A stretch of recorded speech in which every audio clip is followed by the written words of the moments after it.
di rumah, jangan hanya main game, tengok television dan sebagainya. Kalau dahulu kala setengah jam baca Alkitab, sekarang 2 jam. Sebab 10 jam kan duduk di rumah. Apa salah 2 jam membaca Alkitab? Sebab Alkitab kita ini bukan hanya satu kitab kecil, tetapi 66 kitab-kitab. Dan Tuhan Yesus dalam amanat agung mengatakan, ajarlah mereka melakukan segala sesuatu yang kuperintahkan kepadamu. Kalau ini hanya rujukan kepada Injil Matius pun, saya rasa kalau mau khotbahkan Injil Matius mau 3-4 tahun baru selesai satu Injil. Memang iman kita tidak hanya bergantung dengan khotbah. Itulah sebabnya saya mendorong kita dalam waktu-waktu pribadi kita bersama Tuhan, renungan kita menambah waktu untuk belajar firman Tuhan.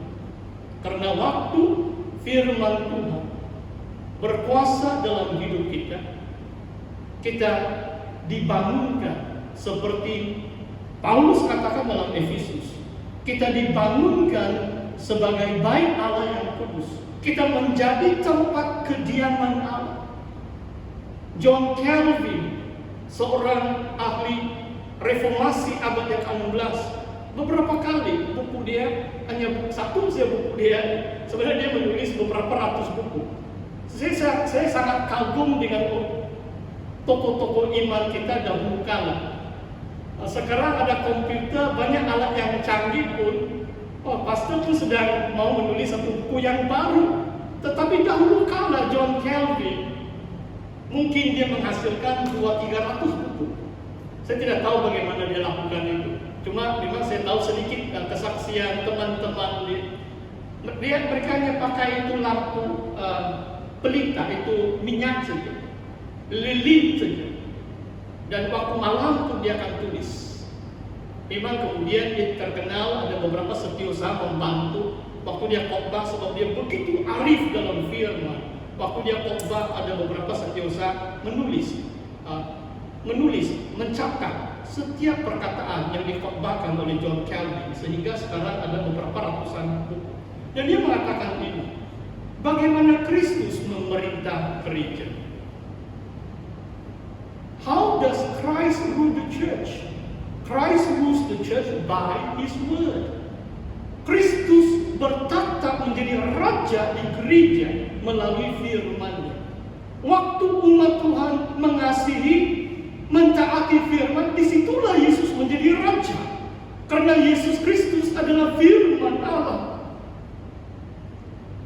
Kalau kita tidak mengasihi dan mentaati firman, tidak mungkin Yesus memerintah.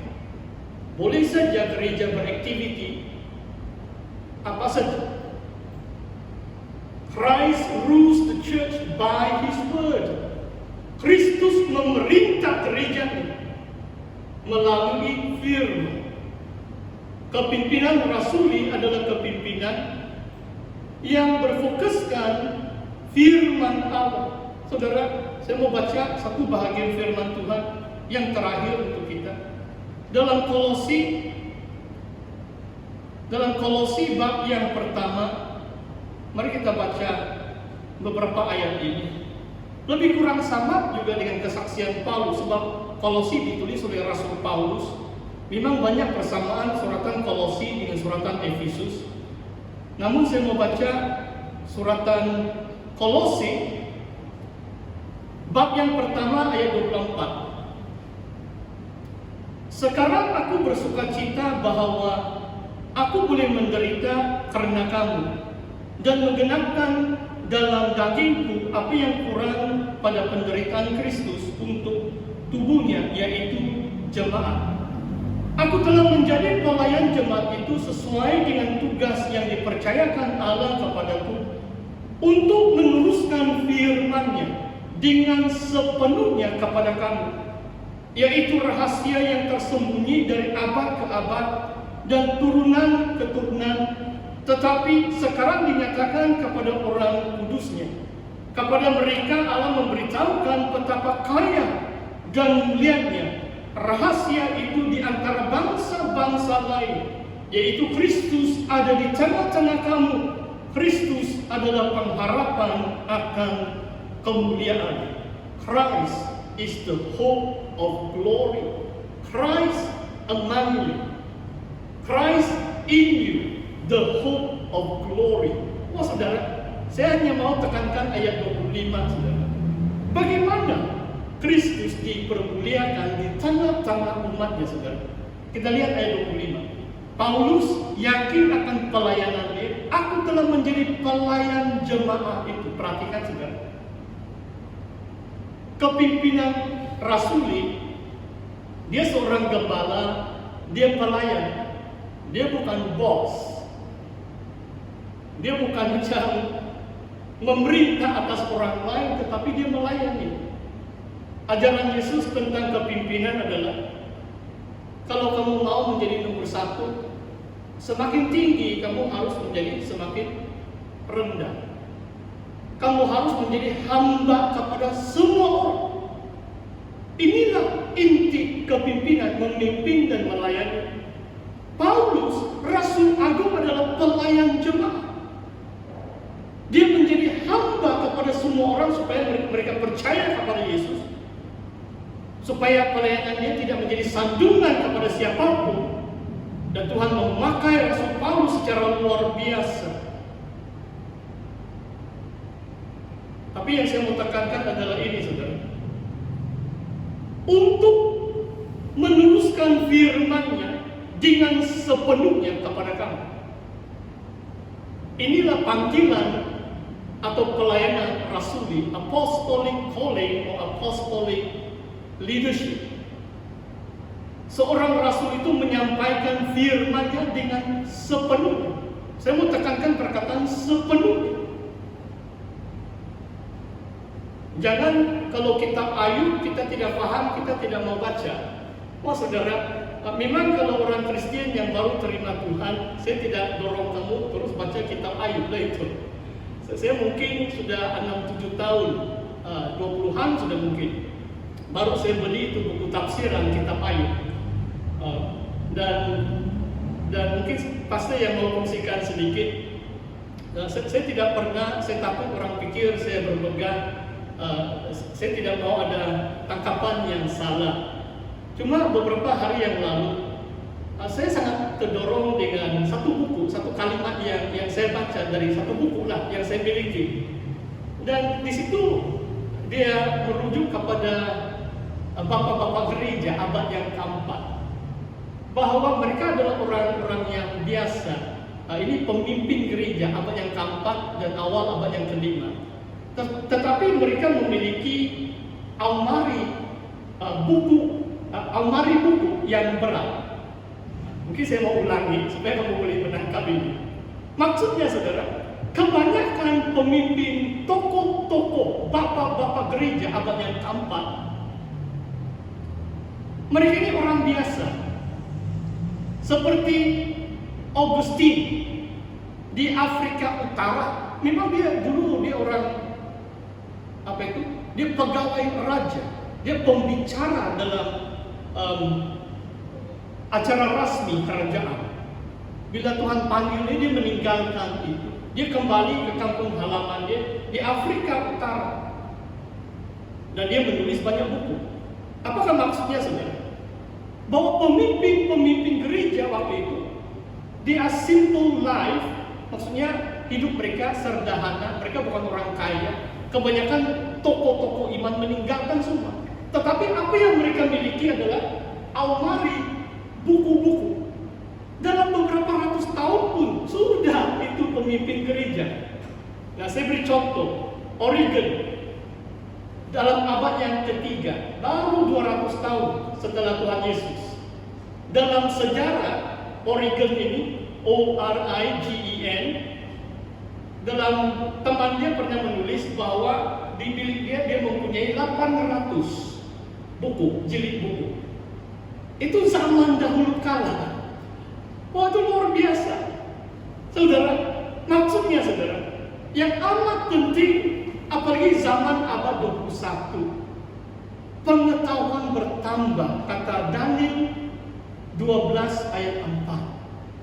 pengetahuan firman Tuhan amat sudah luas. Tetapi saudara perlu ada kerinduan, ada keinginan untuk menelaah, untuk belajar firman itu. Tidak salah saudara kumpul buku-buku. Wah, saudara, saya berdoa untuk setiap gembala SIB supaya mereka sekurang-kurangnya ada 100-200 buku lah. Dan kadang-kadang memiliki buku-buku ini menuntut kawangan. Dan kitab Amsal mengatakan pasal 23 ayat 23, belilah kebenaran dan jangan jual itu. Buy the truth and sell it not. Carilah hikmah, pengetahuan dan pengertian. Amsal 23 ayat 23. Senang untuk ingat 23. Belilah kebenaran. Dan Paulus diberi kepercayaan oleh Tuhan untuk menyampaikan firman Tuhan dengan sepenuhnya. Kedatangan Tuhan Yesus, saya percaya kita semakin dekat akhir zaman, saudara. Dalam kitab Wahyu waktu Yesus datang, di bahagian peletnya, ini memang simbolik penglihatan Yohanes, tertulis nama Yesus, firman Allah, the word of God. Dan dia datang untuk mempelai perempuan yang sedang dibasuh, sedang dicuci, sedang disucikan oleh air firman dalam Efesus bab yang kelima. Dan saya percaya kalau gereja mau dibangunkan dan menjadi matang, sudah sampai waktunya kita mengambil serius dengan Alkitab, seluruh Alkitab. Dan kalau Tuhan izinkan kita kembali bertemu, jangan kita hanya puas hari Ahad, tetapi marilah kita bertemu dalam pengajaran rasul-rasul, supaya saudara dan saya sebagai umat Tuhan pada akhir zaman dijadikan kediaman Allah di dalam roh. Mari kita berdoa.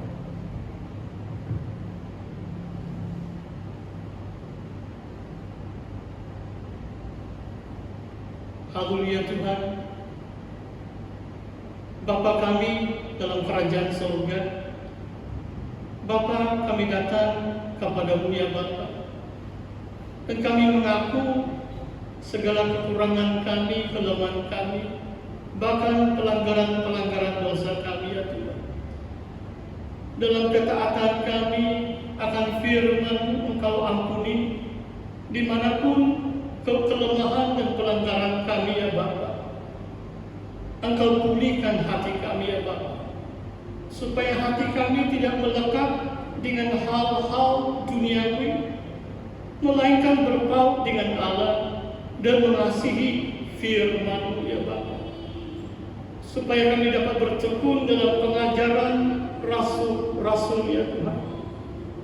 Bapa, Engkau bangkitkanlah di kalangan kami ya Bapa para pemimpin yang cekap, yang mahir di dalam firman-Mu ya Bapa, untuk membangun gereja-Mu pada akhir zaman ya Bapa, sesuai dengan firman-Mu ya Tuhan. Terima kasih ya Bapa, Engkau memberkati seluruh umat-Mu, khususnya di SIB Indah Permai ya Tuhan. Biarlah kami merasakan sukacita, meskipun firman Tuhan merupakan satu teguran bagi kami pada pagi hari ini. Biarlah kami ya Bapa meresponi dengan penuh ketaatan, mengasingkan lebih banyak waktu dalam tempo PKPB ini ya Tuhan, untuk belajar firman, untuk bersekutu dengan Tuhan. Terima kasih ya Bapa, Engkau mendengar doa kami di dalam nama